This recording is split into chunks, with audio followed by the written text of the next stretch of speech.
நாம் தேவ சமூகத்திலே மீண்டும் இந்த புதிய நாளிலே நாம் பிடிச்சிருக்கிறார். தேவனுடைய சமூகத்திலே நாம்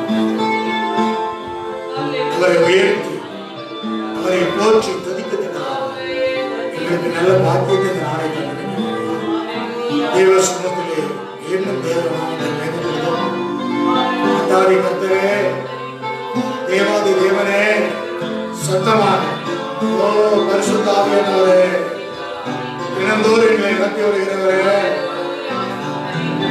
ஒவ்வொரு நாளும் எங்களை விசாரித்து நடத்துகிற தேவனே, எங்களோடு கூட பேசுகிறவரே, உங்களுக்காக ஸ்தோத்திரம் அப்பா. எங்கள் பரியாரியே, எங்கள் நிழலே, எங்கள் ஆசிரியமே, எங்கள் உத்தமரே, நித்தமிழ் விசாரித்து பரிசுத்த ஆவியினால் ஸ்தோத்திரம். பரிசுத்த பிரசன்னத்திற்காக இடைவிடாத எங்களை நடத்துகிறவரே, எங்களை நடத்துகிறவரே, வளமுள்ள பிதாவே, கர்த்தாவே, கர்த்தரே, தேவாதி தேவனே, எங்கள் அற்புதமானவரே, தடைகளை மாற்றி சமூகத்தில் கெட்டி சேரப்படுகிற தேவனே, நன்றி ராஜா. தடைகளை மாற்றினவரே, எங்கள் மீட்பரே, எங்கள் மீட்பின் மீதமே,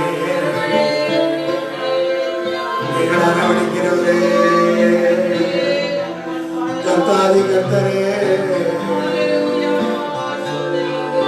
எங்கள் தேவாய கர்த்தாவே, உடைய பரிசுத்த சமூகத்திற்காக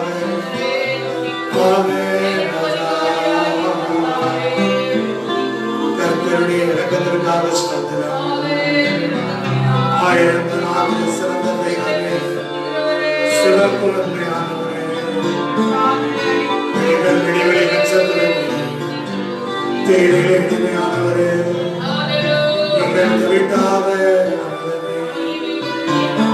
ஏழை கிடைக்காத உங்கள் செல்வமே, எங்கள் சகாயரே, எங்கள் பரிசுத்தரே, எங்கள் சகாயரே, எங்கள் அற்புதத்தின் தேவனே, பரிசுத்தரே,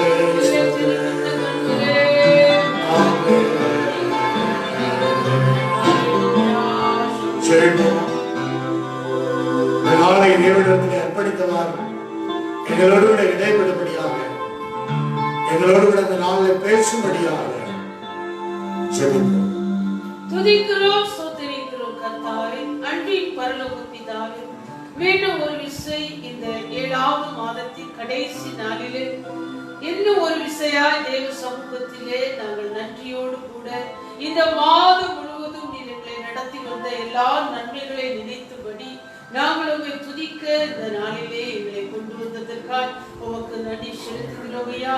இந்த மாதத்தின் கடைசி நாளில் கூட இந்த காணொளி காட்சியின் மூலமாய் இதை காண்கிற கேட்கிற யாவருக்குள்ளும் கர்த்தர் இந்த மாதம் முழுவதும் நடத்தி வந்த உடைய பெரிதான கிருபைகளை இந்த நாளில் நன்றியோடு நினைத்து உம்மை துதித்து ஸ்தோத்திரிக்க இன்னும் கர்த்தர் விசேஷித்த வண்ணமாய் இந்த லாக்டவுன் காலத்திலும் கூட நீர் உடைய வேத வார்த்தையை கொண்டு எங்களை உயிர்ப்பித்தீரே. எங்களுக்கு உடைய வார்த்தையை கர்த்தாவே நன்மை தீமை இன்னதென்று நாங்கள் எங்கள் இருதயங்களிலே உணர்ந்து கொள்ளத்தக்கதாய், நன்மை தீமை இன்னதென்று நாங்கள் வகையறுத்து பார்க்கும்படி, தீமையை விட்டுவிட நன்மையை பற்றிக் கொள்ள வார்த்தை மூலமாய் இந்த நாட்களிலே தேச மக்கள் சிதறி இருக்கிறதான ஜனங்களை நீர் வார்த்தையை கொண்டு கூட்டி சேர்க்கிறீர் அப்பா.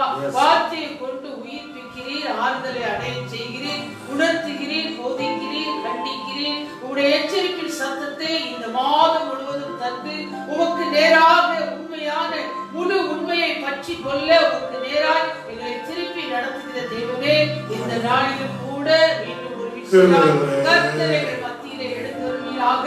இந்த காணொளி காட்சியை கேட்கிற யாவருக்குள்ளும் இந்த நாளிலே நன்றியோடு உடைய சமூகத்தில் சார்ந்து வர இயேசுவின் நாமத்தில் ஜெபிக்கிறோம் ஜீவனுள்ள பிதாவே. ஆமென். இயேசுவின் நாமத்தினாலே உங்கள் ஒவ்வொருவரையும் வாழ்த்தி வரவேற்கிறோம். இந்த மாதத்தின் 7வது மாதத்திலே முழுமையாக கர்த்தர் நடத்தியிருக்கிறார். 7வது மாதத்திலே கடைசி நாளிலே தேவனுடைய சமூகத்திலே நாம் துதித்து தேவநாமத்தை மேம்படுத்தும் நன்றியுள்ள இருதயத்தோடு கூட உன்னை வெறுத்து விட்டால் ஊழியம் செய்தலாம். இந்த பாடலை சேர்ந்து பாடலாம்.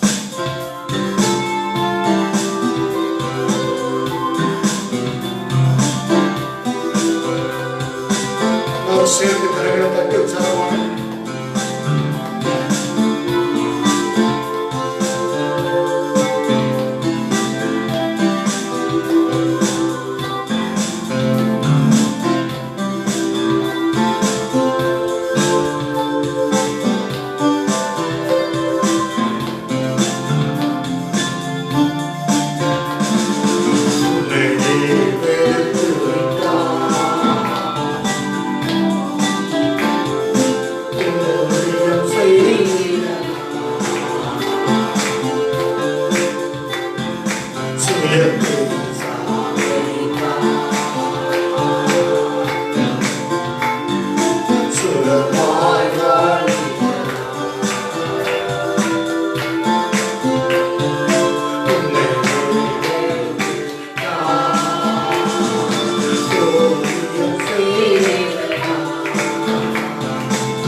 இதுவரை காத்தவை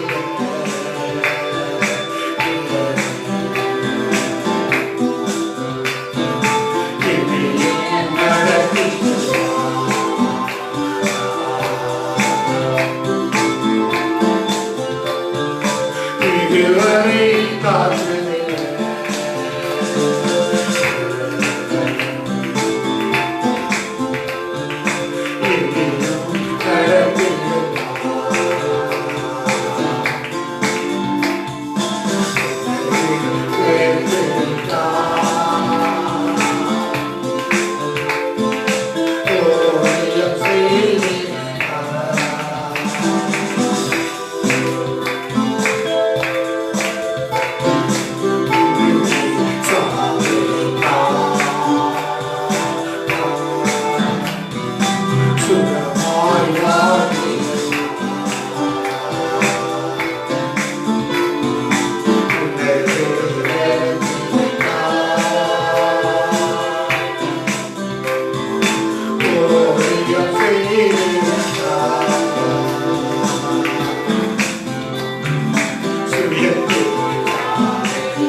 சேர்த்து வைத்தாரே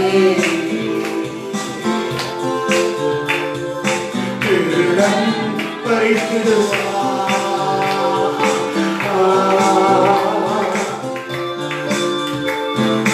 சேர்த்து வைத்தாரே திருடன் பறித்திடுவார்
நாளைய தினம் குறித்து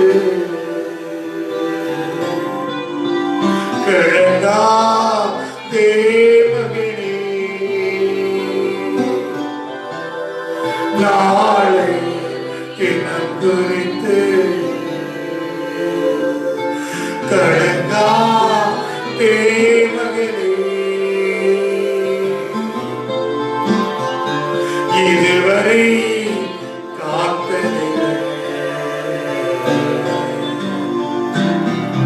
இனியும் நடத்திடுவா இதுவரை காத்ததில்லை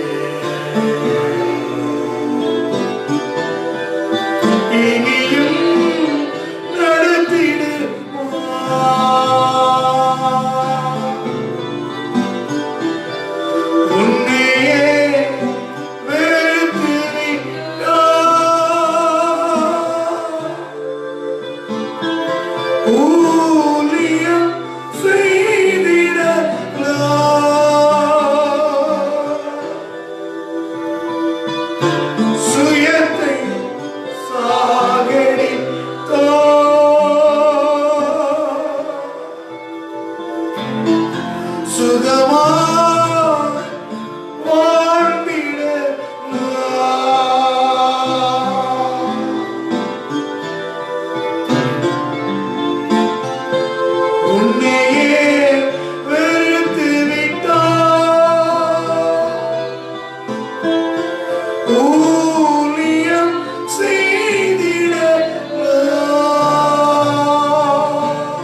சுயத்தை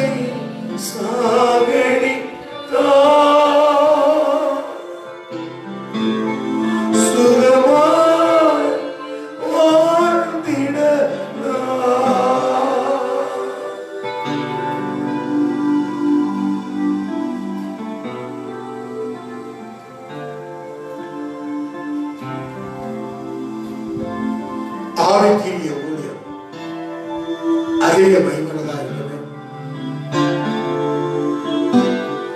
1000 தலைமுறைகள் உடன்படிக்கையை நினைத்தெழுகிற கர்த்தர், உடைய நினைத்தெழுகிறவர்.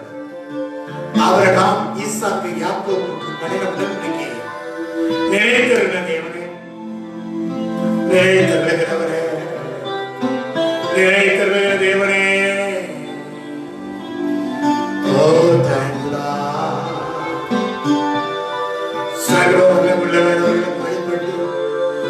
வாயுக்குரிய நாமத்தில் அவர்கள் வெளிப்படவில்லை. என் மீட்டுக் கொள்கிறவரே,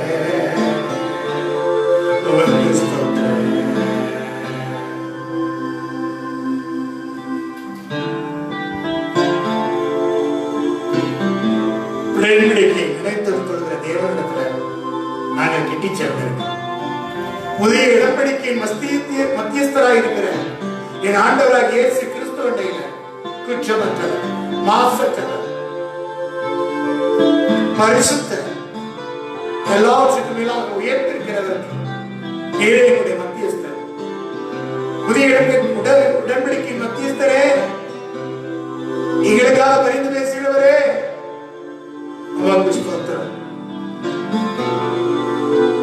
பரிசுத்தான இந்த நாட்கள்ல, இந்த மாதத்தின் கடைசி நாள்ல எங்களுக்காக பரிந்து பேசுகிற ஆவியானவர், இருதயத்தின் பலகையில் எழுதியிருக்கிற உங்களுடைய பிரமாணங்களை கொண்டு பரிந்து பேசுகிறவரே, பெரிய காரியங்களை செய்கிறார்.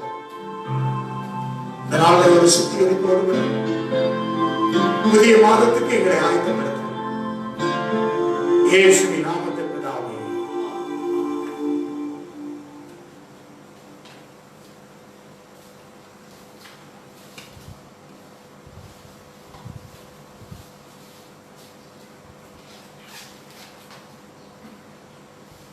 தேவனுடைய வார்த்தைக்கு நேராக நாம் கடந்து வருவோம்.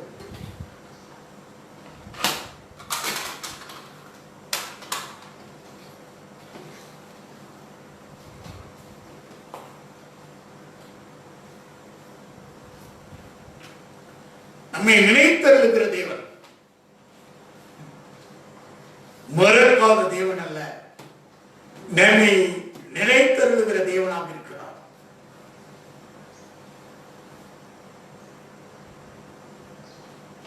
நம்மை மறக்காத தேவன், நினைவு கூறக்கூடிய தெய்வமாக இருக்கிறார்.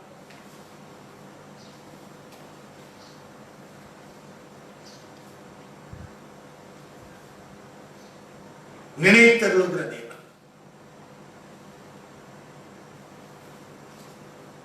ஆபிரகாம், ஈசாக்கு, யாக்கோபு அவர்களுக்கு பண்ணின உடன்படிக்கையை நினைத்தருள தேவன்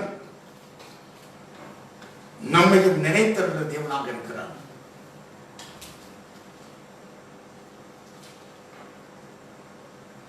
யாத்திராம புத்தகம்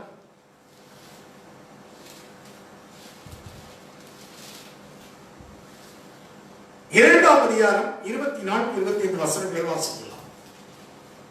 தேவன் அவர்கள் பெருமூச்சை கேட்டு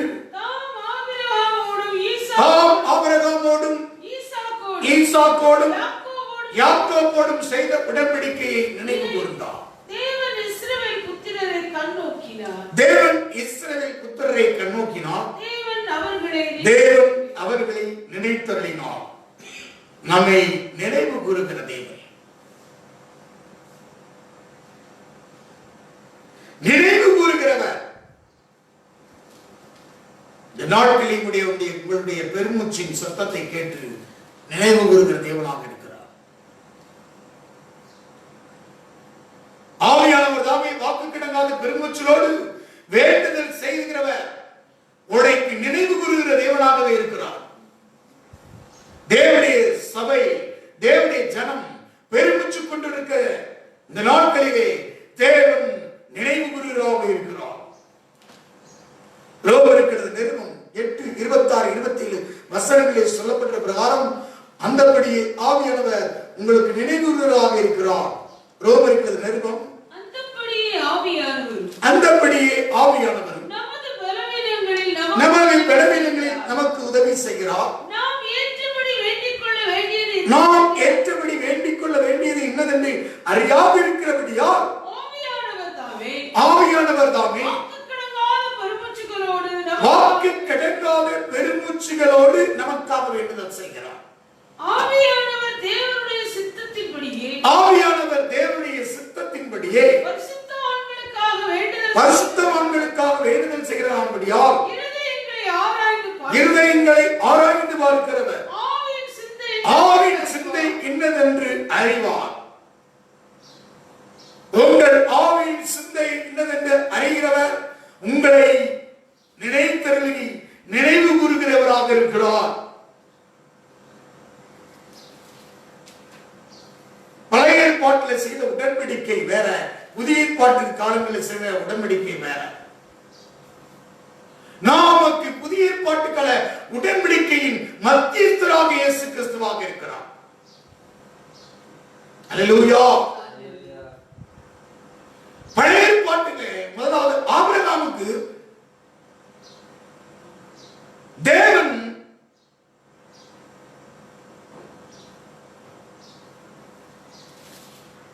வாக்கு பண்ணினார், உடன்படிக்கை பண்ணினார். ஆனால் அந்த தேவன் சர்வவல்லமை தேவனாகத்தான் இருந்தார், யெகோவாங்கக்கூடிய நாமத்தில் அல்ல. யாத்திராகமம் 6ஆம் அதிகாரம் 3வது வசனத்தை வாசிக்கலாம். சர்வ வல்லமை உள்ள தேவன் என்னும் நாமத்தினால் நான் ஆபிரகாமுக்கும் ஈசாக்குக்கும் யாக்கோபுக்கும் தரிசனமானேன். ஆனாலும் யெகோவா என்னும் நாமத்தினால் நான் அவர்களுக்கு அறியப்படவில்லை. யெகோவா என்னும் நாமத்தினாலே நான் அவர்களுக்கு அறியப்படவில்லை. ஆபிரகாம், ஈசாக்கு, யாக்கோபு இவர்களுக்கு தேவன் எல் சடாய் சர்வ வல்லமுள்ள தேவனாக வெளிப்பட்டார். எல் சடாய் என்பதற்கு 3 பதம். தாயை கொண்டவர், போதுமானவருக்கு அதிகமானவர், 3 பதம் இருக்கிறது. தேவன் சர்வ வல்லமுள்ள தேவனாக வெளிப்பட்டார். ஆபிரகாமுக்கும் யாக்கோபு, ஈசாக்குக்கும் யாக்கோபுக்கும் தரிசனமானார். அவர்கள் பரதேசிகளாக தங்கின தேசமாகிய கானான் தேசத்தை அவர்களுக்கு கொடுப்பேன் என்று நான் அவர்களுடைய உடன்படிக்கையை ஏற்படுத்தி இருக்கிறேன்.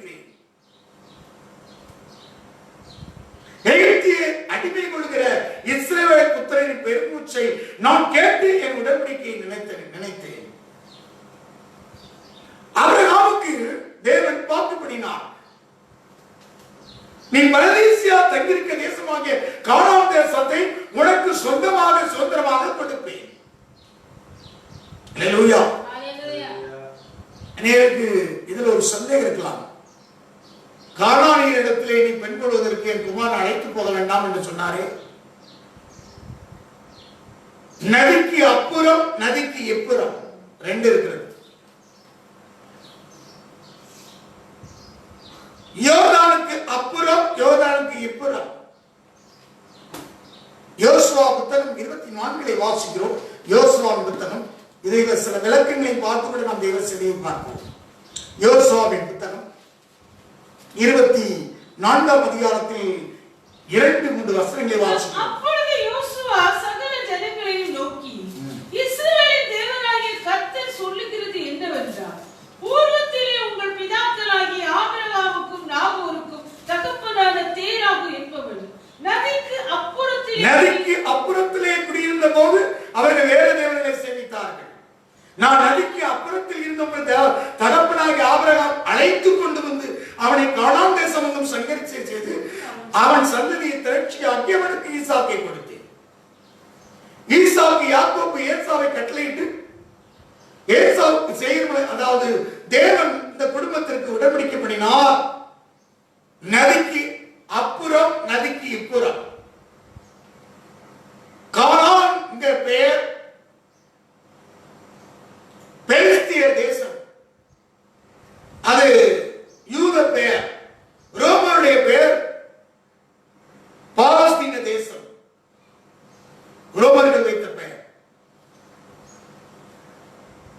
அதற்கு இப்புறத்தில் அதை மூன்றாக பிரிக்கப்பட்டதால் யூதேயா, சமாரியா, கலிலேயா. அந்த விட்டு வந்த தேசத்திலே பெண் கொள்ளக்கூடாது என்று சொன்னார். ஒரே பகுதி கிடையாது காணான் என்று சொன்னார். அவை காங்கே ஆபிரகாமை தேவன் அழைத்தார். அவனுக்கு வாக்கு பண்ணினார், உடன்படிக்கை பண்ணினார்.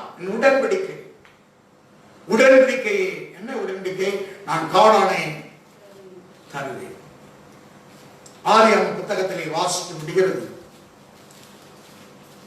ஜனங்கள் 400 வருஷம் சிறைப்பட்டிருப்பார்கள். ஆதியாகமம் 15ஆம் அதிகாரம் 15வது 13வது வசனம். அப்பொழுது அவர் ஆபிரகாமை நோக்கி, உன் சந்ததியார் தங்களுடைய அந்நிய தேசத்திலே பரதேசிகளாக இருந்து அத்தேசத்தாரை சேவிப்பார்கள். எகிப்துல 400 வருஷம் உபத்திரப்படுவார்கள் என்பதை நீ நிச்சயமாய் அறிய கடவாய். இவர்கள் சேவிக்கும் ஜாதிகளை நான் நியாயம் தீர்ப்பேன். பின்பு மிகுந்த பொருட்களோட புறப்பட்டு வருவார்கள். நீ சமாத்தோட உன் பிதாக்களிடத்தில் சேருவாய், நல்ல முதுகிலே அடக்கம் பண்ணப்படுவார். 4ஆம் தலைமுறையிலே அவர்கள் இவ்விடத்திற்கு திரும்ப வருவார்கள்.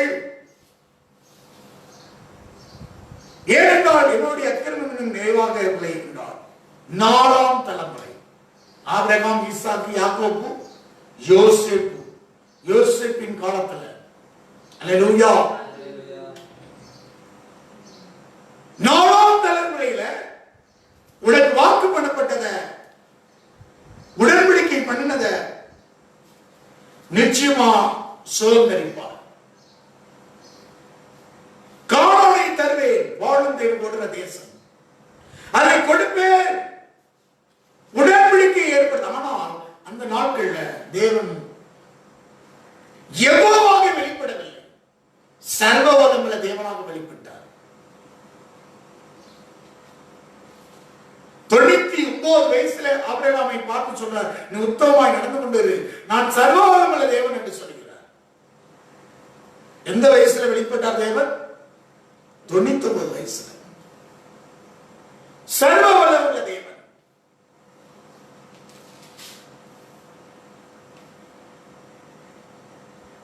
ஆபிரகாமுக்கு தேவன் வெளிப்பட்டார். ஈசாக்குக்கு, யாக்கோபுக்கு தரிசனமானார் இந்த தேசத்தை. ஆனால் யெகோவாக இல்ல, சர்வவல்லமையுள்ள தேவனா.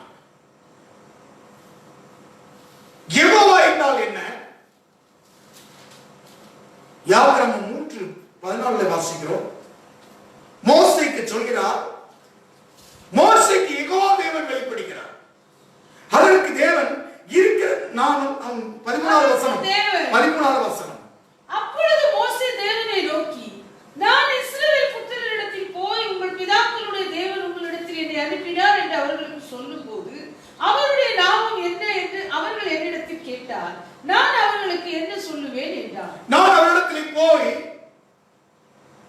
இஸ்ரவேல் போய் பிதாக்களுடைய தேவன் உங்களை என்னை அனுப்பினார் என்று அவருக்கு சொல்லும்போது, எகிப்திலிருந்து வரவழைத்து வெளியே கொண்டு வருவதற்கு மோசே அனுப்பினார். நான் எப்படி, என்ன தேவன், உம்முடைய பெயர் என்ன என்று சொல்வேன்?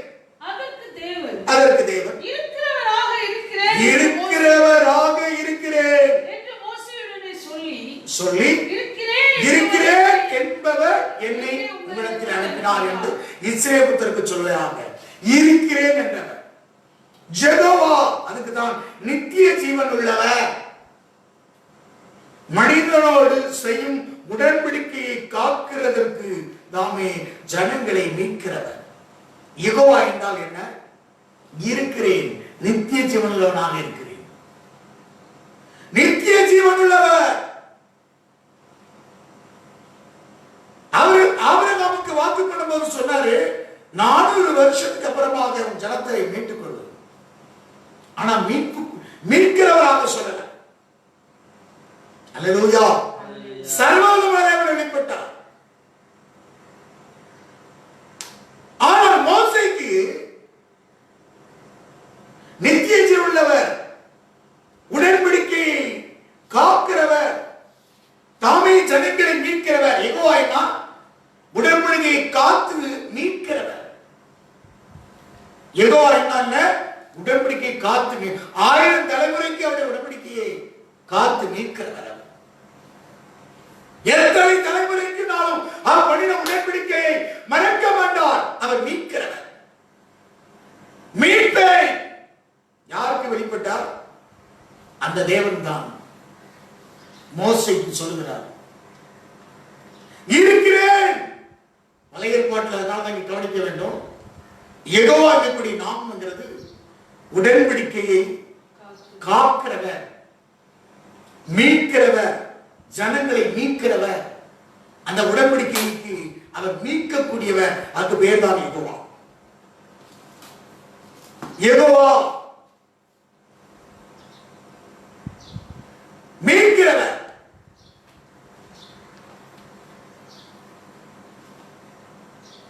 வாசிக்கப்படுகிற சங்கீத புத்தகத்திலே சொல்லப்பட்டிருக்கிறது, ஏசியா சொல்லப்பட்டிருக்கிறது. ஏசியா தீர்க்க புத்தகம் 26ஆம் அதிகாரத்திலே வாசிக்கிறோம்.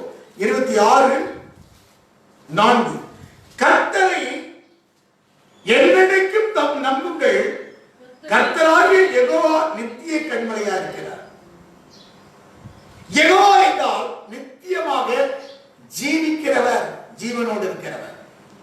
அவர் உடன்படிக்கையை காக்கிறவர், அவர் மீட்கிறவர். ஏதோ ஒரு மனிதன் வாக்கு பண்ணுகிறது போல உடன்படிக்கை பண்ணுகிறவர் அல்ல. இந்த காலங்கள் தேசங்களுக்கு தேசங்கள் தலைவர்கள் உடன்படிக்கை பண்ணியிருப்பார்கள். அதெல்லாம் அந்த நாட்கள்ல செல்லாம போய் மனுஷனுடைய சட்டத்தின் உடன்படிக்கையில் செல்லாம போய்விடும். ஆனால் தேவன் செய்யக்கூடிய உடன்படிக்கை மாறாது, நினைத்திருக்கிறது.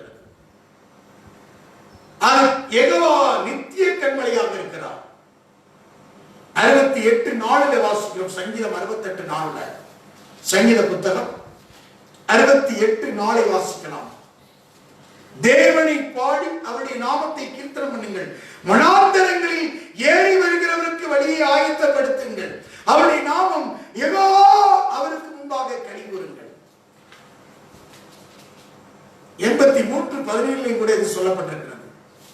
யெகோவாவின் நாமத்தை உடைய தேவரீர் ஒருவரே பூமி அனைத்தின் மேலும் உன்னதமானவர் என்று மனுஷர் உணரும்படி.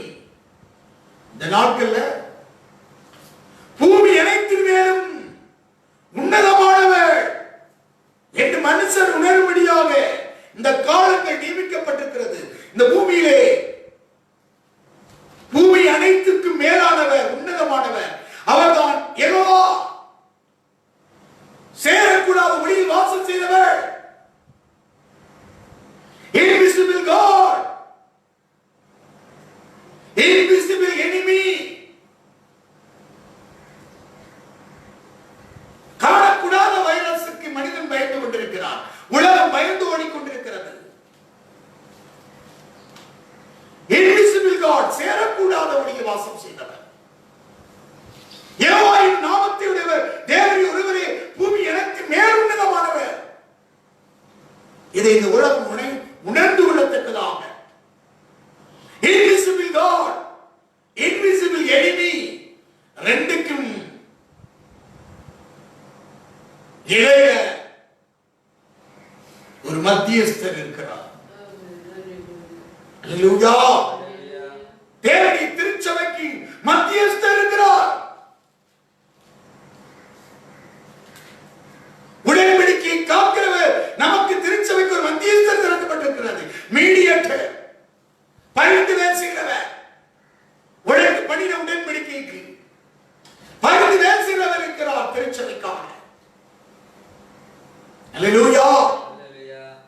ஆகவே சங்கீதம் 68:4 வாசிக்கிறோம், தேவனை பாடி அவருடைய நாமத்தை கீர்த்தனம் பண்ணுங்கள், வனாந்தரங்களில் ஏறி வருகிறவருக்கு வழியை ஆயத்தப்படுத்துங்கள், அவருடைய நாமம் யெகோவா அவருக்கு முன்பாக கலிகூறுங்கள். இது ஆங்கிலத்தில் மேகங்களில் ஏறி வருகிறார் என்று சொல்லப்பட்டிருக்கிறது. Sing to God, sing praises to his name, extol him who rides on the clouds, by his name Jehovah and rejoice before him. ஆங்கிலத்துல reads on the clouds. Reads on the clouds னா இங்க மேகங்களிலே ஏறி வருகிறவர். உபாகமத்துல தேவனுடைய ஜனத்திற்காக, தேவனால் தெரிந்து கொள்ளப்பட்டவர்களுக்காக rides. அது எப்படி சொல்லப்பட்டிருக்கிறது வாசிக்கலாம். Sing to God. Sing praises to his name. Extol him who rides on the clouds by his rides on the clouds. Hallelujah. Rides on the clouds னா ஏறி வருகிறார். எதுல ஏறி வருகிறார்? தேவனால் தெரிந்து கொள்ளப்பட்ட யெசூரனுக்காக அவர் ஏறி வருகிறார். உபாகம புத்தகத்தில் வாசிக்கிறோம், அந்த யெகோவா invisible God, invisible enemy-ஐ அழிப்பார், அவரால் தான் கூடும்.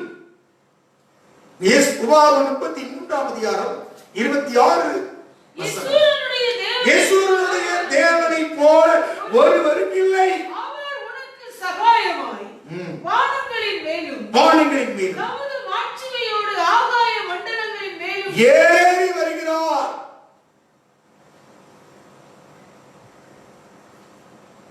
Rides on the clouds. அவர் ஏறி வருகிறார், சவாரி செய்து வருகிறார். அல்லேலூயா. எதுல சவாரி செய்து வருகிறார்? அல்லேலூயா. காணக்கூடாத தேவன். இங்க சொல்றாங்க எல்லாம் மேகங்களை சொன்னீங்க, வைரஸ் அடைஞ்சிட்டு இருக்கிறாங்க. ஆனால் உன்னை மீட்பதற்கு தேவனால் தெரிந்து கொள்ளப்பட்டவர்களுக்கு யெசூரனுடைய தேவனை போல ஒருவரை. யெசூரன் என்றால் யார்? தேவனால் தெரிந்து கொள்ளப்பட்டவர்கள். யெசூரன் என்று வேதம் சொல்கிறது. ஏசாயா 44:1-2 தேவனால் தெரிந்து கொள்ளப்பட்டவர்கள், அதான் யெசூரன். எபிரேய பத்திரத்தில் தேவனால் தெரிந்து கொள்ளப்பட்டவர்கள் என்று சொல்லப்பட்டிருக்கிறது. வாசிக்கலாமா? ஏசாயா தீர்க்கதரிசன புத்தகம் 44:1-2. இப்போதும் என் தாசனாகிய யாக்கோபே, நான் தெரிந்து கொண்ட இஸ்ரவேலே கேள். உன்னை உண்டாக்கினவரும் தாயின் கர்ப்பத்தில் உன்னை உருவாக்கினவரும் உனக்கு துணை செய்கிறவராகிய கர்த்தர் சொல்கிறது, என் தாசனாகிய யாக்கோபே, நான் தெரிந்து கொண்ட யெசூரனே, பயப்படாதே. தேவனால் தெரிந்து கொள்ளப்பட்டவனே, யெசூரனே, தேவனுடைய திருச்சபையே, தேவ ஜனமே, சபையே, பயப்படாதே.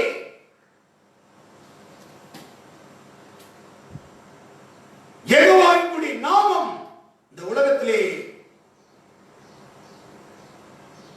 சேரக்கூடாத ஒளியில் வாசம் செய்த நாமம். அந்த நாமமே எல்லாம் வேறு நாமம் அல்ல.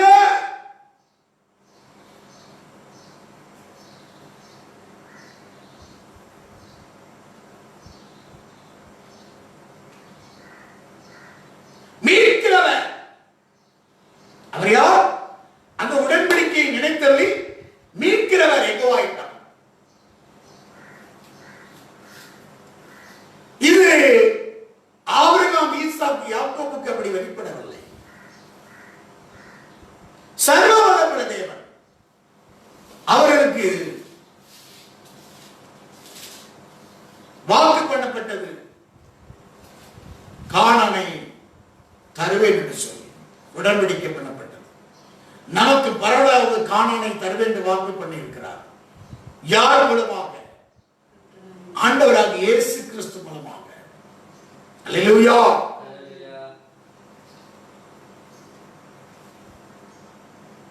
பழைய ஏற்பாட்டு உடன்படிக்கை வேற, புதிய ஏற்பாட்டு உடன்படிக்கை வேற. புதிய ஏற்பாட்டு உடன்படிக்கை ஆவிக்குரிய ஊழியம் அதிக மகிமையுள்ளதாக இருக்கிறது. இந்த நாட்களில் செய்யக்கூடிய ஊழியம் அதிக மகிமை உள்ளது. எந்த காலத்திலையும் ஆவிக்குரிய ஊழியம் அதிக மகிமை உள்ளதான ஊழியம் தான். புதிய ஏற்பாட்டு காலத்தில் நமக்கு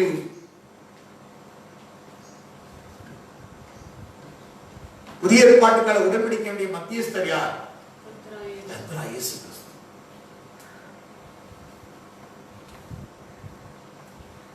எபிரேயர் நிருபம் 12ஆம் அதிகாரம் 24ஆம் வசனத்தில் வாசிக்கிறோம். புதிய உடன்படிக்கையின் மத்தியஸ்தராக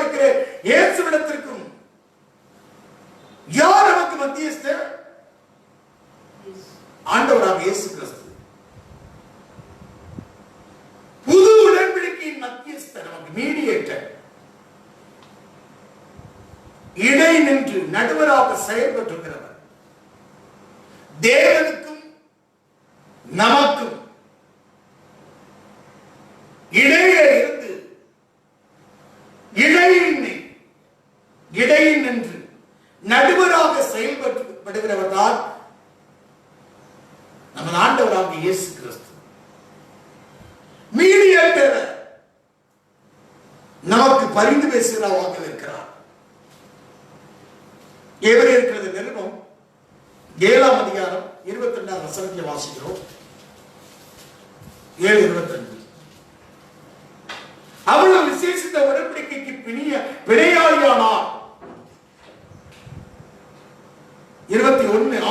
ஆனாலும் இயேசுவானவர் ஆணையின்படி ஆசாரிக்கப்பட்டது எவ்வளவு விசேஷித்த காரியமோ அவ்வளவு விசேஷித்த உடன்படிக்கைக்கு பிணையாளியானார். இவரோ என்னென்றைக்கு நிலைத்திருக்கிறாங்க, மாறி போகாத ஆசாரியத்துள்ளவராக இருக்கிறார். நமக்கு இயேசு கிறிஸ்து மூலமாக நமக்கு புதிய உடன்படிக்கை, நித்திய ஜீவனை தருவேன், பரலோக காணானை தருவேன், நித்திய நித்தியமா வாழக்கூடியதை தருவேன் என்று வாக்கு பண்ணியிருக்கிறார். அதற்கு மத்தியஸ்தர், பழைய ஏற்பாட்டில் மத்தியஸ்தர் இல்ல. மோசே கேட்கிறான், நான் எப்படி போய் கேட்பேன், ஜனங்களை அழைப்பேன் மீட்கிறதற்கு? அது சொன்னார், இருக்கிறேன், அவ்வளவுதான். ஆனால் புதிய பாட்டுல I am the light, I am the way, I am the truth, I am the life, I am the gate. நானே வழி, நானே வாசல், நானே சத்தியம், நானே ஜீவன், நானே நானே என்று பழைய ஏற்பாட்டு காலத்துல இருக்கிறேன் என்று மறைந்திருக்கிறவர். ஆனால் புதிய ஏற்பாட்டு காலத்துல மத்தியஸ்தராக வாழ்ந்து காமிக்கிறதற்காக நம்மைக்கு மீட்கும்படியாக, மீட்கும் பொருளாக இந்த பூமியிலே நமக்கு அனுப்பப்பட்டவர். மீட்கும் பொருளாக தீமோத்தேயு நிருபத்தில் சொல்கிறார், மீட்கும் பொருளாக. அல்லேலூயா. மீட்பு நமக்கு இயேசு கிறிஸ்துவை கொண்டிருக்கிறது. தீமோத்தேயு நிருபம் 1 தீமோத்தேயு 2ஆம் அதிகாரம் 5. தேவன் ஒருவரே, தேவனுக்கு மனுஷருக்கு மத்தியஸ்தர் ஒருவரே. பழைய ஏற்பாட்டு காலங்களில் மத்தியஸ்தர் இல்ல, புதிய ஏற்பாட்டில் இந்த நாட்கள்ல புது உடன்படிக்கைக்கு நமக்கு ஒரு மத்தியஸ்தர் இருக்கிறார். எல்லாரையும் மீட்கும் பொருளாக தம்மை ஒப்புக் கொடுத்த மனுஷராகிய கிறிஸ்து இயேசு அவரே இதற்குரிய சாட்சி ஏற்ற காலங்களில் விளங்கி வருகிறது. நமக்கு மத்தியஸ்தர் இருக்கிறார், மீடியேட்டர்.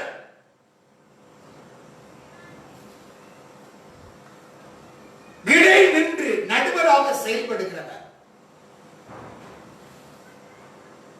தேவன் யெகோவா சேரக்கூடாத ஒளியில் வாசம் செய்கிறவர்.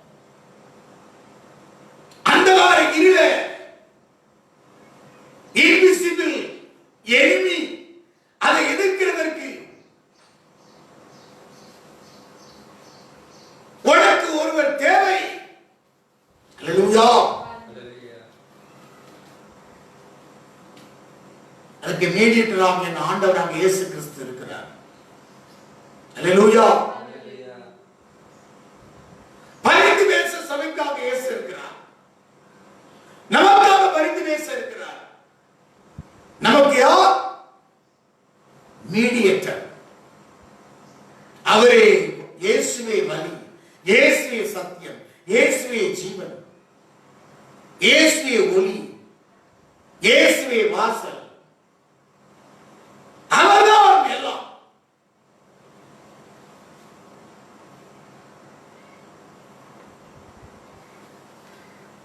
பழைய பாட்டுல இந்த மோசேக்கு இருக்கிறேன் என்றவர் அவர் போய் அழைன்னு சொன்னாரு, யெகோவா இருக்கிறேன் என்று சொன்னார். ஆனா புதிய பாட்டுல நமக்கு மத்தியஸ்தராக எல்லா பிரமாணத்தையும் வாழ்ந்து காமிச்சிருக்கிறார். பழைய பாட்டுல மீறுதல் வந்தனாலதான் தேவன் பிரமாணத்தை கொடுத்து மலை மேல ஏறி வந்த ஜனங்கள் மீறினாங்க, 10 கற்பனையை கொடுத்தார். இதை மீறினா அதற்கேற்ற பலியை செலுத்தணும். 10 கற்பனை, 10 கட்டளை, தேவனுடைய விரலினால் எழுதப்பட்ட கற்பனை. அந்த கற்பனையை மீறினா அதற்கேற்ற பலியை செய்ய வேண்டியதா இருக்கு. அல்லேலூயா. இந்த பாவம் கொலை செய்தா இதற்கேற்ற பலியை செய்து நிவாரணம் செய்ய வேண்டியதாக இருக்கு. விபச்சாரம் செய்தால் அதற்கேற்ற பலி செய்து நிவாரணம் செய்ய வேண்டியதாக இருந்தது. ஆனால் நமக்கு ஒரே பலியாக என் ஆண்டவராகிய இயேசு கிறிஸ்து ஒரே தரம் பலியிடப்பட்டிருக்கிறார். அல்லேலூயா.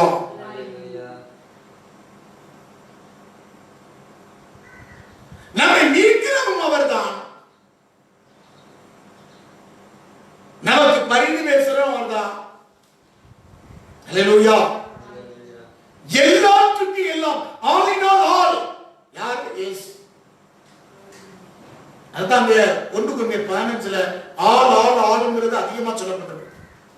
எல்லாம் அவர்தான். 1 கொரிந்தியர் 15ல பார்த்தா ஆளுங்கிற வார்த்தை அதிகமா இருக்கிற இடம் அதுதான். 1 கொரிந்தியர் 15ஆம் அதிகாரத்துல தான் ஆளுங்கிற வார்த்தை அதிகமாக இருக்கு. சகலமும் சகலமும் சகலமும் வார்த்தை அதிகமாக இருக்கிறது. அல்லேலூயா. கடந்த நாளுக்கு நான் இதை குறித்து பிரசங்கித்திருக்கிறேன். ஆளுங்கிற வார்த்தை அதிகமாக இருக்கிறது. சகலமும் சகலமுங்கிற வார்த்தை இங்கே கவனிக்க வேண்டும். எல்லாம் அவர்தான். இந்த மாம்சத்திலே அவர் எல்லாவற்றையும் நிறைவேற்றிருக்கிறார். அதைத்தான் எபிரேயர் நிருபம் 8ஆம் அதிகாரம் 6வது வசனத்தை வாசிக்கிறோம். இவரோ விசேஷித்த வாக்குத்தத்தத்தின் பேரில் ஸ்தாபிக்கப்பட்ட விசேஷித்த உடன்படிக்கைக்கு எப்படி மத்தியஸ்தராய் இருக்கிறாரோ அப்படியே முக்கியமான ஆசாரிய ஊழியத்தையும் பெற்றிருக்கிறார். இவரோ விசேஷித்த வாக்குத்தத்தத்தின் பேரில் ஸ்தாபிக்கப்பட்ட விசேஷித்த உடன்படிக்கைக்கு எப்படி மத்தியஸ்தராய் இருக்கிறாரோ அப்படியே முக்கியமான ஆசாரிய ஊழியத்தையும் பெற்றிருக்கிறார்.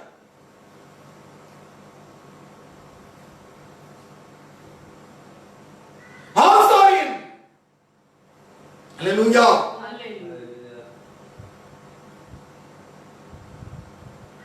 கிரயம் செலுத்துகிறான் ஜனத்திற்காக. ஆனால் ஒரே தடவை கிரயம் செலுத்தி புதிய உடன்படிக்கையின் மூலமாக பழைய பிரமாணத்தை எடுத்துட்டு புதிய பிரமாணத்தை தந்திருக்கிறார்.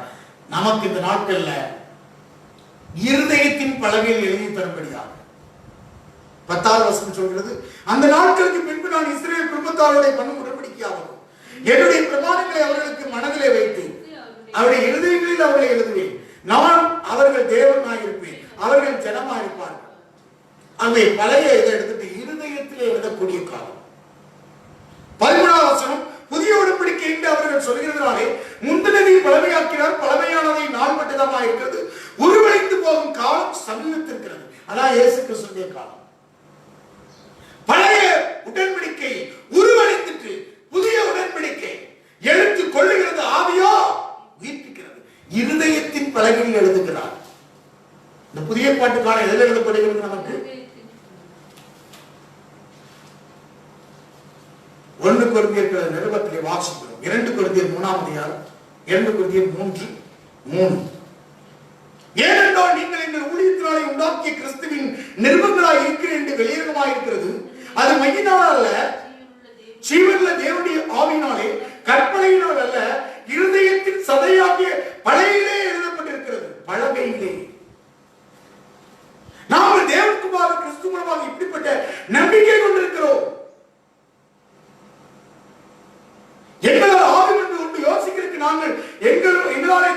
மாத்திரமல்ல அல்ல, எங்களுடைய தகுதி தேவனாலே உண்டாயிருக்கிறது. But our sufficiency from God. இருதயத்தின் பலகையில தேவ வசனம் எழுதப்பட்டிருக்கிறது ஆவியானவரை கொண்டு. இது பரிசுத்தாவினுடைய காலங்கள்.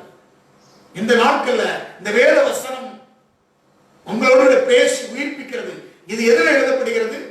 பலகையில், இருதயத்தின் சதையாக இருதயத்தில் எழுதப்படுகிறது. அதுதான் இருதயத்தில் செய்யப்படும் விருத்தசேதனமே விருத்தசேதனம். பழைய ஏற்பாட்டில் விருத்தசேதனம் மாம்சத்தில் செய்யப்பட்டது. இருதயத்திலே செய்யப்படும் விருத்தசேதனம் ஆவியினால் செய்யப்படுகிறது. உள்ளத்திலே யூதனே யூதன். வேதம் வாசிக்கிறோம். ரோமர் நிருபம் 2ஆம் அதிகாரம் கடைசி வசனம் 28ஆம் வசனம். புறமான யூதனானவன் யூதன் அல்ல, புறமான மாம்சத்தில் செய்யப்படும் விருத்தசேதனம் அல்ல, உள்ளத்திலே யூதனானவன் யூதன். எழுத்தின்படி உண்டாமல் ஆவியின்படி இருதயத்தில் உண்டாகும் விருத்தசேதனமே ஒரு விருத்தசேதனம். இப்படிப்பட்டவருடைய புகழ்ச்சி மனுஷனால் அல்ல, தேவனாலே உண்டாயிருக்கிறது. ஆகவே ஒரு நம்பிக்கை உண்டு. இருதயத்திலே தேவ வார்த்தை எழுதப்பட்டவர்களுக்கு ஒரு நம்பிக்கை. ஆகவேதான் ஆவிக்குரிய ஊழியம் அதிக மகிமையுள்ளதா இருக்குமே. மோசே செய்த ஊழியத்தை பார்க்கிறோம். ஆவிக்குரிய ஊழியம் அதிக மகிமைக்குரிய ஊழியம். ஏன்னு சொன்னால் அன்றைக்கு பழைய ஏற்பாட்டு உடன்படிக்கை எழுத்தோட முடிஞ்சது. இன்னைக்கு பரிசுத்தாவினுடைய இருதயத்திலே எழுதப்பட்டிருக்கிறது. அல்லேலூயா. உனக்காக அவர் பரிந்து பேசுகிறவர். எதை பார்த்து பரிந்து பேசுவார்? உன் இருதயத்தை ஆராய்ந்து பார்க்கிறவர். உன் ஆவியின் சிந்தை என்னதென்று அறிவார். உன் இருதயத்திலே எப்படி எழுதப்பட்டிருக்கிறது?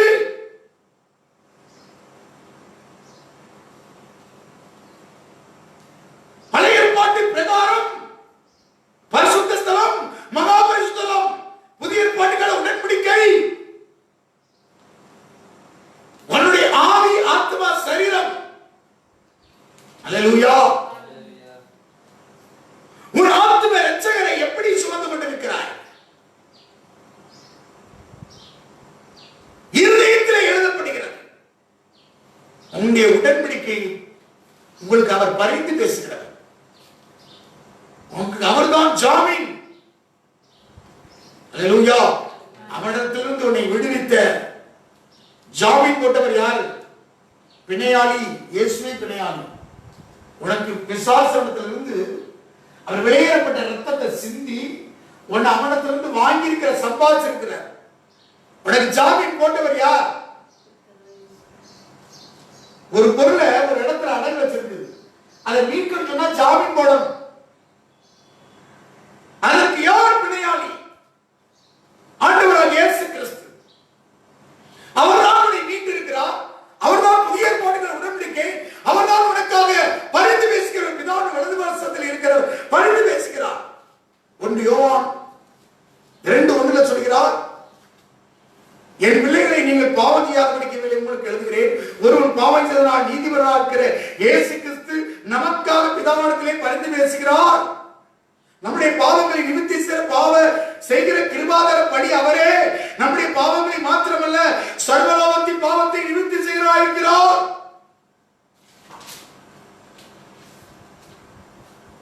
நமக்கு பரிந்து பேசுகிறவர் இருக்கிறார். நமக்கு இன்டர்செசர். எப்படி பரிந்து பேசுவார்? அவர் குற்றமற்றவர். வேதம் சொல்லுகிறது அவர் உயிரோடு இருக்கிறார்.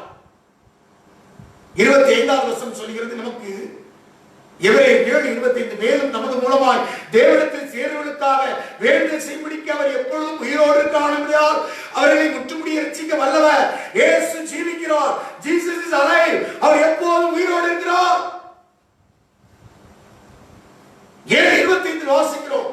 26 அவர் பரிசுத்தர், குற்றமற்றவர், மாசில்லாதவர், பாவிகளுக்கு விலகினவர், வானங்களின் மேலே உயர்ந்திருக்கிறவர். விதமான பிரதான ஆசாரியர் நமக்கு ஏற்றவராக இருக்கிறார். நமக்கு ஏற்றவர். அதாவது பழைய பாட்டு காலத்துல உனக்காக கிரயம் செலுத்தி பரிந்து பேசுவதற்கு பிரதான ஆசாரியர் உண்டு. ஆனால் புதிய ஏற்பாடு கால பரிந்து பேசுகிறவர் யார்? பரிசுத்தவர், குற்றமற்றவர், மாசில்லாதவர், பாவிகளுக்கு விலகினவர், வானங்களிலும் உயர்ந்தவர், வானங்களிலும் உயர்ந்தவர். வானமண்டலத்தில் கொள்ளாத சேனைகள், துறைத்தரங்கள், அதிகாரங்கள், அந்தகார லோகாதிபதிகள் எல்லாத்தையும் மேலாக ஜெயித்து உயர்ந்தவர். பழையற்பாட்டு ஆசாரிகள் அதை செய்ய முடியவில்லை. ஆனால் இயேசு கரையை செலுத்தி இருக்கிறார். தன் ஜீவனை தந்து, தன்னையே பலியாக தந்து,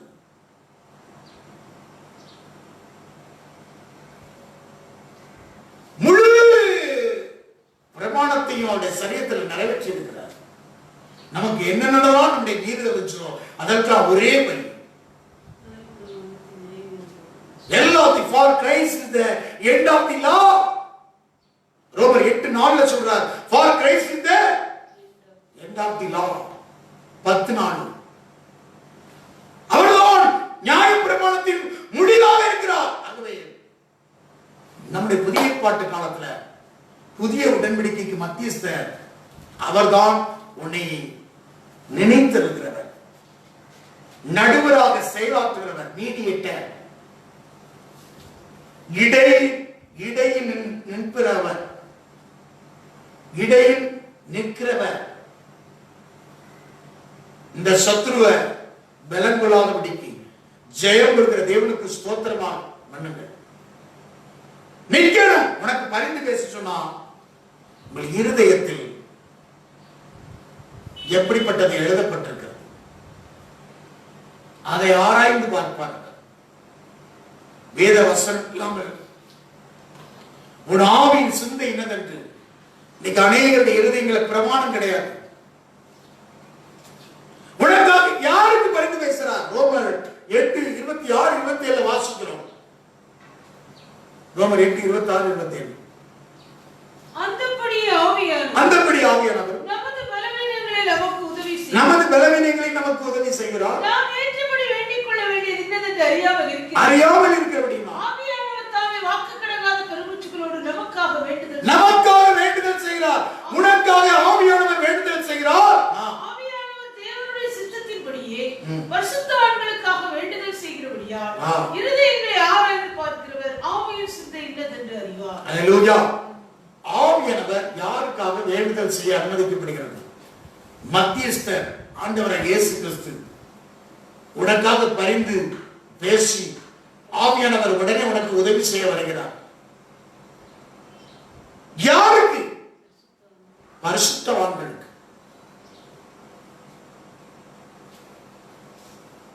பரிசுத்தவான்களுக்கு உதவி செய்கிறார். இருதயங்களை ஆராய்ந்து பார்க்கிறவர் ஆவியின் சிந்தை என்னதென்று அறிவார். இந்த இருதயத்துல கல்லான இருதயமா இருந்து கொண்டிருக்க வேண்டாம். சதையான இருதயத்துல அவர் எழுத விரும்புகிறார்.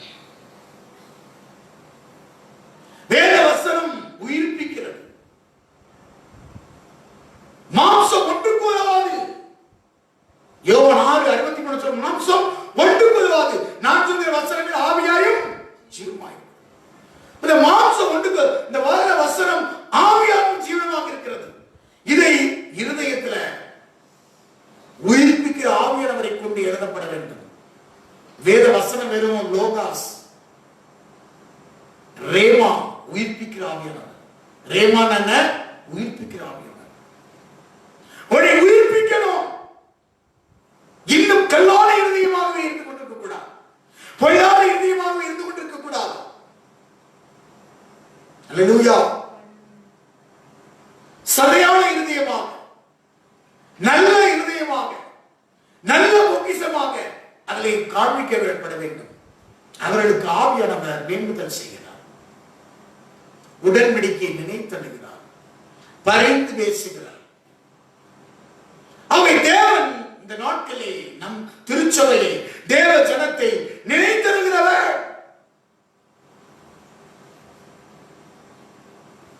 இருதயத்திலே சிந்தை என்ன? இருதயத்திலிருந்துதான் பொல்லாத சிந்தனைகள், விபச்சாரங்கள், வேசித்தனங்கள், களவுகள், பொய், துஷ்டம், கபடு எல்லாம் புறப்பட்டு வரை 13 காரியம். இந்த வேத வசனத்தை ஆவியானவரை இந்த ஆவியை உயிர்ப்பிக்கிறது. வேத வசனம் உயிர்ப்பிக்கிறது. ஜெய ஜீவத்துக்கு வரணும். அதை பார்த்து ஆவியானவர் நமக்காக வேண்டுதல் செய்யலாம். அல்லேலூயா.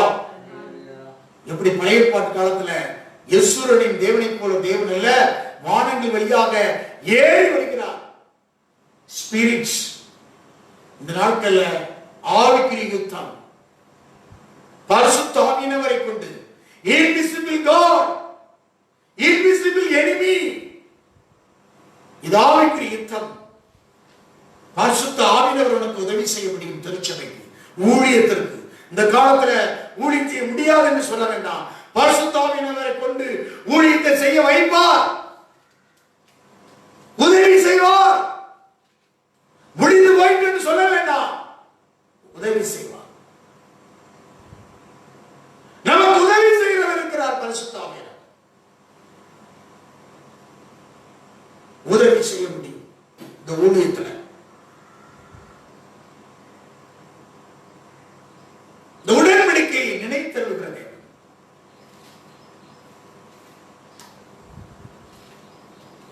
உடன்படிக்கையை நினைத்தருகிறது. ஆகவே பழைய ஏற்பாட்டில் இருக்கிறேன் என்று சொன்னவர் இயேசு கிறிஸ்து மூலமாக வாழ்ந்து காமிச்சு தேவனே இறங்கி வந்திருக்கிறார். தேவன் மாம்சத்தில் வெளிப்பட்டார். அந்த ஜீவியத்தை நாம் வாழும்போது நமக்கு பரிந்து பேசுகிறார். உன் இருதயத்தின் பலகையில் எழுதப்படுகிறது. அல்லேலூயா. இந்த நாட்களில் உனக்காக பரிந்து பேசுகிறவர் இருக்கிறார். ஒரு தேவனுடைய சமூகத்தில் நாம் ஜெபிப்போமா? தேவ சமூகத்தில் இந்த நாளில் கூட அர்ப்பணித்தவாறு ஜெபிப்போம். Praise Jesus. பரிந்து பேசுகிறவரே, thank you Lord, thank you Jesus. பரிந்து பேசுகிறவர் எங்களோடு புதிய உடன்படிக்கையின் மத்தியஸ்தானவர் இயேசு கிறிஸ்து எங்களுக்கு நினைத்தருகிற தேவன்.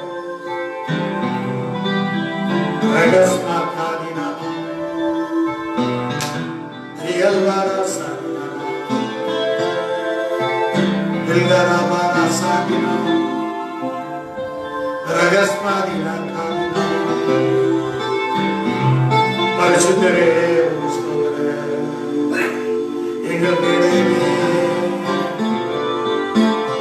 எங்களோட பேசினுடைய வார்த்தைகளை எங்களை பலப்படுத்தினவரே, இயேசுவினுடைய தேவனை போல ஒரு தேவன் இல்லை.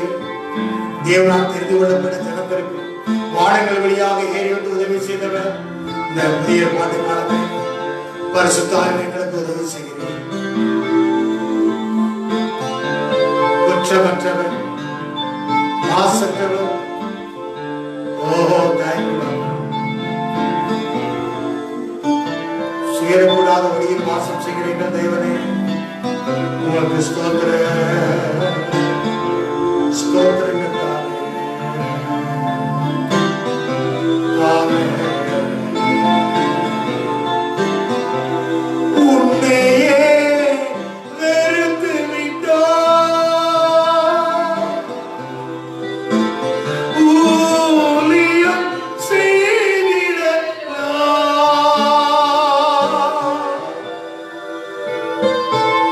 சுயத்தை சாகடித்தார்.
நிரந்தர அமைதி நீடிய பொறுமை வர நிரந்தர அமைதி உன்னையே வெறுத்து விட்டார் ஊழியம் செய்தார்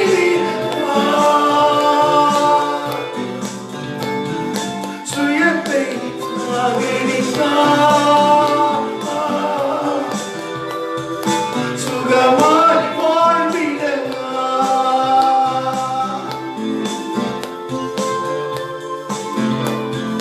பெயர் புகழ் எல்லாமே இயேசுவின் நாமத்திலே. Yes, Jesus. பெயர் புகழ் எல்லாமே இயேசுவின் நாமத்திலே.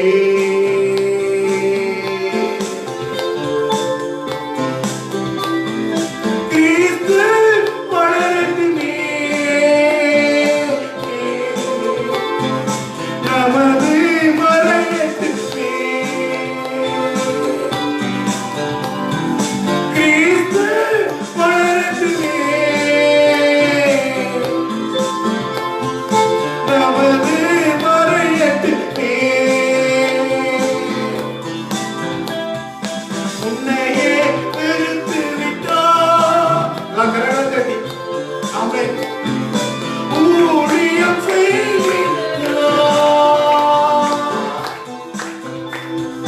சுயத்தை சாகடித்தார். சுகமாய் வாழ்ந்திடலாம். உன்னையே வெறுத்து விட்டார். ஊழியம் செய்கிறார்.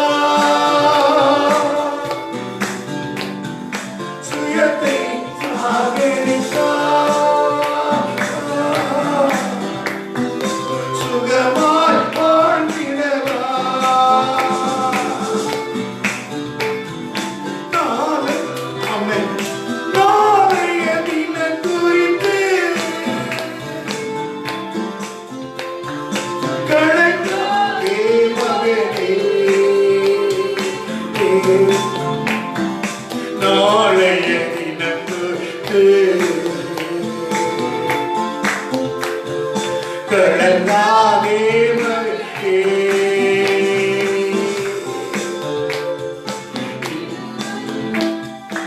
இதுவரை காத்ததேவே இனியும் நடத்தினார். இதுவரை காத்ததேவே இனியும் நடத்தி செல்வார். உன்னையே வெறுத்து விட்டார். ஊழியம் செய்கிறார். சுயத்தை சாகடித்தார். சுகமாய் வாழ்ந்திருக்கிறார். உன்னையே வெறுத்து விட்டார். ஊழியம் செய்கிறார். சுயத்தை சாகடித்தார். சுகமாய் வாழ்ந்திருக்கிறார். சுகமாய் வாழ்ந்திருக்கிறார். சுகமாய் வாழ்ந்திருக்கிறார்.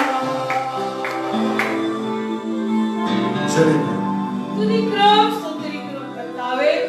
அன்பின் பரலோக பிதாவே, இந்த நாளில் கூட புதிய உடன்படிக்கையின் எங்கள் மத்தியஸ்தராய் எங்களுக்காக இந்த புதிய ஏற்பாட்டு காலத்தில் கொடுக்கப்பட்ட கர்த்தராகிய இயேசு கிறிஸ்து மூலமாய் எங்கள் இருதயங்களில் அந்த புதிய பிரமாணத்தை கொண்டு இந்த நாளில மீண்டும் ஒரு விசை நீர் எங்களை நினைத்து அருள்கிற தேவன், நீர் எங்களை கண்ணோக்கி பார்க்கிற தேவன், ஆபிரகாமுக்கு கொடுத்த உடன்படிக்கையை நினைவு கூர்ந்தவர், சர்வ வல்லமையுள்ள தேவனாய் ஆபிரகாமுக்கு வெளிப்பட்டவர், இதோ இருக்கிறவராக இருக்கிறேன் என்று மோசேக்கு வெளிப்பட்டவர், இந்த புதிய ஏற்பாட்டு காலத்திலே எங்கள் ஒவ்வொருவருக்கும் பிள்ளையாகியார், எங்கள் ஒவ்வொருவருக்கும் தகப்பனே நீரே பிதாவாகிய தேவனுக்கும் எங்களுக்கும் மத்தியிலே புதிய உடன்படிக்கை மத்தியஸ்தராய் நியமிக்கப்பட்டிருக்கிறபடியா மீண்டும் ஒரு விஷயமுடைய சமூகத்திலே எங்களுக்காக பரிந்து பேசுகிற தேவனாய் இருக்கிறபடியா அந்த கிருபாதர பலியை நோக்கி எங்களை நாங்கள் தாழ்த்தி ஒப்புக் கொடுக்கிறோம். இந்த லாக்டவுன் காலத்திலே நீர் எங்களை நினைவு கூறுவேன் என்று சொல்லுங்கள். எங்களுக்காக பரிந்து பேசி எங்களை நீர் சீக்கிரமாய் நினைவு கூறுவேன் இருக்கிறவராக இருக்கிற நீண்ட ஆயுசுள்ள நீண்ட நித்திய ஜீவனுள்ள தேவனை நோக்கி இந்த வேளையில நாங்கள் ஜெபிக்கிறோம் ஐயா. இயேசுவின் நாமத்தில் ஜெபிக்கிறோம் ஜீவனுள்ள பிதாவே. ஆமென். கர்த்தர் ஒவ்வொருவரையும் ஆசீர்வதிப்பாராக.